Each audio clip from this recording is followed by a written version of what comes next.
তো প্রথমেই তোমাদেরকে বলে রাখি, এটা তোমাদের এনইপি সেকেন্ড সেমিস্টারের সাজেশান। নতুন সিলেবাস অনুযায়ী অর্থাৎ নতুন শিক্ষানীতি অনুযায়ী যে নতুন সিলেবাস তৈরি করা আছে তার উপরেই সাজেশানটি। আর এটি তোমাদের একেবারে মূল সাজেশান। আশা রাখবো এখান থেকে যে কোশ্চেনগুলো দিচ্ছি তোমরা কমন পাবে, এই আশাটুকু রাখতে পারি। কারণ এখানে তোমাদের টোটাল 15টা কোশ্চেন তুলে দেবে, 10টা কোশ্চেন লিখতে হবে। তো চেষ্টা করব সেই 10টা কোশ্চেন লিখতে হবে, তার মধ্যে অবশ্যই 10টা পাইয়ে দেওয়ার, এটুকুই আমাদের লক্ষ্য থাকবে। তো তোমাদের এখানে প্রথম প্রশ্নটি আছে, বলছে বিচারবাদের মূল বক্তব্য কী। পরের প্রশ্ন বলছে বুদ্ধিবাদী দার্শনিক কাদের বলা হয়। পরের প্রশ্ন 3 নম্বর বলছে দেকার্তকে অনুসরণ করে দ্রব্যের সংজ্ঞা দাও। পরের প্রশ্ন বলছে লককে অনুসরণ করে দ্রব্যের সংজ্ঞা দাও। এরপরের প্রশ্ন বলছে প্রতিরূপী বস্তুবাদকে লৌহ যবনিকা তত্ত্ব বলা হয় কেন। 6 নম্বর বলছে টাবুলা রাসা এর অর্থ কী। 7 নম্বর প্রশ্ন বলছে অভিজ্ঞতাবাদ ও বুদ্ধিবাদের মধ্যে পার্থক্য লেখো। পরের প্রশ্ন বলছে সবগুণী বস্তুগত উক্তিটি কার। 9 নম্বর প্রশ্ন সতত সংযোগবাদের সংজ্ঞায়িত করো, অর্থাৎ সতত সংযোগ তত্ত্ব কাকে বলে লেখো। পরের প্রশ্ন সরল বস্তুবাদ বলতে কী বোঝো, লেখো। এরপরে প্রশ্ন কারণ ও কার্যের মধ্যে কোনো অবশ্যম্ভাব সম্বন্ধ নেই, আছে কেবল সতত সংযোগ সম্বন্ধ, কে বলেছেন। পরের প্রশ্ন দুটি করে মুখ্য গুণ ও গৌণ গুণের মধ্যে পার্থক্য লেখো। এখানে নাম লেখা আছে, এখানে হবে পার্থক্য লেখো। পরের প্রশ্ন বলছে লককে অনুসরণ করে মুখ্য গুণ ও গৌণ গুণের মধ্যে পার্থক্য করো।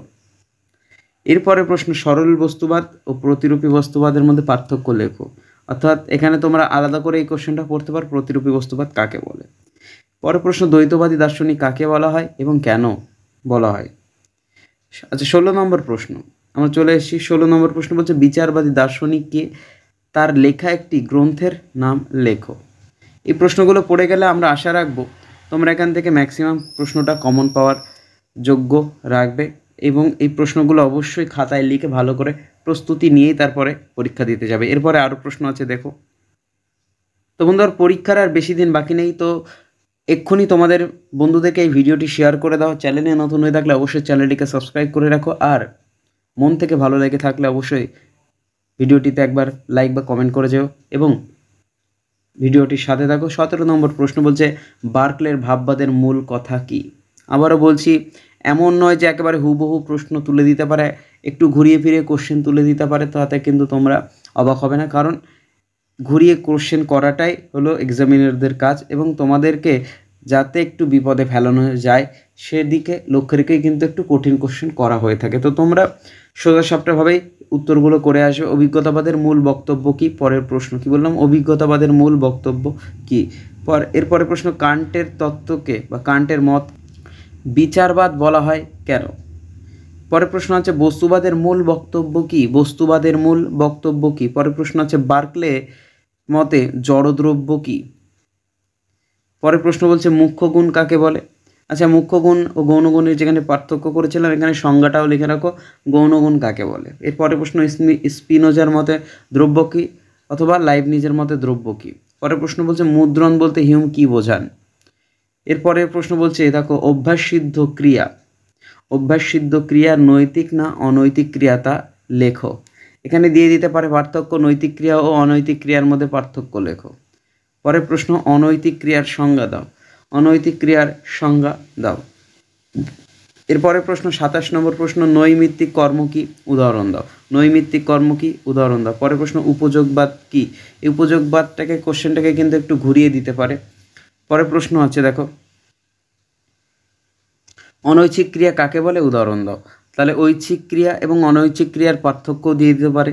কি বললাম, ঐচ্ছিক ক্রিয়া এবং অনৈচ্ছিক ক্রিয়ার পার্থক্য দিয়ে দিতে পারে। তোমরা কিন্তু ভালো করে কোশ্চেনগুলো খেয়াল করবে। এখানে যেহেতু কোশ্চেনটা লিখে নেই, মুখে বলেছি, তো তোমরা লিখে নিতে পারো খাতায় অবশ্যই।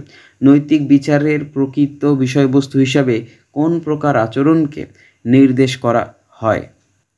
তাহলে 31 নম্বর প্রশ্ন, এখন অবধি আমরা 30টা প্রশ্ন পেয়েছি। 31 নম্বর প্রশ্ন বলছে কাম্যকর্ম বলতে কি বোঝো। কাম্যকর্ম বলতে কি বোঝো। পরের প্রশ্ন দেখো বলছে বেনথামের বাহ্যিক নিয়ন্ত্রণগুলি কি কি।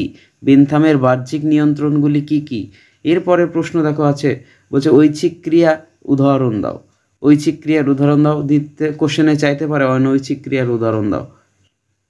এগুলো খেয়াল করে 34 নম্বর প্রশ্ন কি বলছে, একদম আমরা শেষের দিকে চলে এসেছি। তো বলছি বন্ধুরা, এখনও যারা ভিডিওটি শেয়ার করনি অবশ্যই ভিডিওটি শেয়ার করে দাও বন্ধুদেরকে।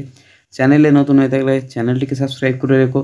আর ভিডিওটি মন থেকে ভালো লেগে থাকলে অবশ্যই একটি করে লাইক বা কমেন্ট করে দেবে। পরের প্রশ্ন বলছে নিঃশর্ত অনুজ্ঞা বা শর্তহীন আদেশ বলতে কী বোঝো? কী বললাম এখানে? নিঃশর্ত অনুজ্ঞা বা শর্তহীন আদেশ বলতে কী বোঝো?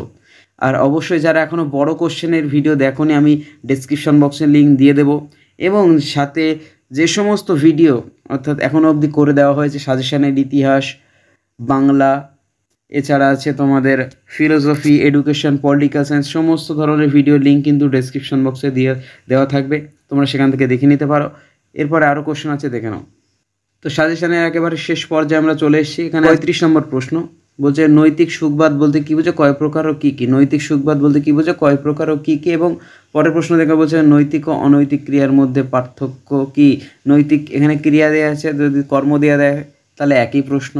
তো এই অবধি তোমাদের প্রশ্নটি। পরীক্ষা কিন্তু খুব কাছেই, একেবারে ঘাড়ের উপরে নিঃশ্বাস ফেলছে। তো এই মুহূর্তে ভালো রকম প্রস্তুতি নাও, আর চেষ্টা করব যদি সম্ভব হয় অবশ্যই একটি লাস্ট মিনিট সাজেশন একেবারে গুছিয়ে দিতে, অর্থাৎ ব্রড কোশ্চেন 5 নম্বরের, 10 নম্বরের এবং শর্ট কোশ্চেনের 2 নম্বর সবগুলো মিলিয়ে একটা লাস্ট মিনিট সাজেশন করে দেওয়া। তো ততক্ষণ সবাই ভালো থাকো, সুস্থ থাকো, দেখা হচ্ছে পরবর্তী ভিডিও।